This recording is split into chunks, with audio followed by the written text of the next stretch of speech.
आजची अंड्याची ही रेसिपी एकदा खाल्ली की अंडा करी विसरून जा. नमस्कार मैत्रिणींनो, आज आपण नेहमीच्या अंडा करीपेक्षा थोडी वेगळी, मसालेदार आणि अगदी हॉटेल स्टाईल अंड्याची भन्नाट अशी रेसिपी बनवणार आहोत. चला तर मग आपण रेसिपीला सुरुवात करूया. सर्वप्रथम एका कढईमध्ये 2 चमचे तेल घालून त्यामध्ये कांदा, सुके खोबरे, लसूण टाकून छान लाल होईपर्यंत परतून घ्या. तुम्ही बघू शकता आपला कांदा व्यवस्थित परतलेला आहे.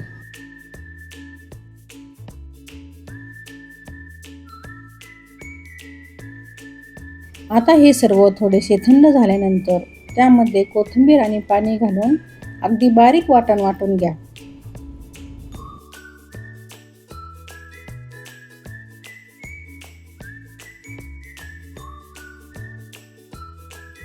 आता एका कढईमध्ये साधारण 2 चमचे तेल टाकून गरम करा आणि त्यामध्ये 4 ते 5 अंडी फोडून टाका.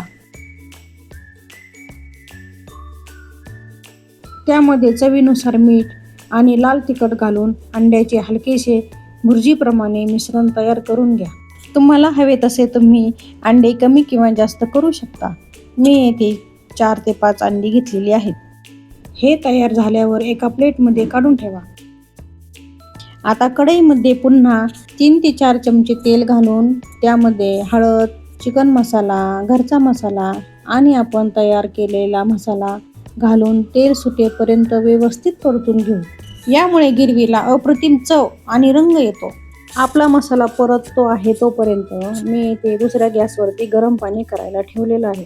तुम्ही बघू शकता आपला मसाला आता व्यवस्थित परतलेला आहे. तेल पण सुटायला लागलेलं आहे. थोडंसं तेल सुटत आल्यानंतर मसाल्यामध्ये चवीनुसार मीठ टाकून घ्यायचं आहे.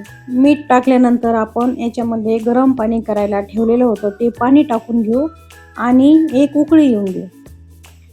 भाजीला चांगली उकळी आल्यानंतर एक साधारणतः 5 मिनिटांनी आपण अंड्याची भुर्जी केलेली त्यामध्ये टाकून घेऊ. आता मंद गॅसवरती 5 मिनिटं आपण भाजीला शिजून घेऊया. आपण यावरती थोडीशी कापलेली कोथिंबीर टाकून घेऊया. तुम्ही बघू शकता आपली भाजी किती छान दिसते, किती छान तरी आलेली आहे. आपली झणझणीत मसालेदार आणि चविष्ट अशी अंड्याची रेसिपी खाण्यासाठी तयार झालेली आहे. गरम गरम भाकरी, पोळी किंवा भातासोबत सर्व करा. तुम्हाला जर माझी रेसिपी आवडली असेल तर व्हिडिओला लाईक करा, शेअर करा आणि अशाच चविष्ट रेसिपी बघण्यासाठी माझ्या चॅनलला नक्की सबस्क्राईब करा. धन्यवाद.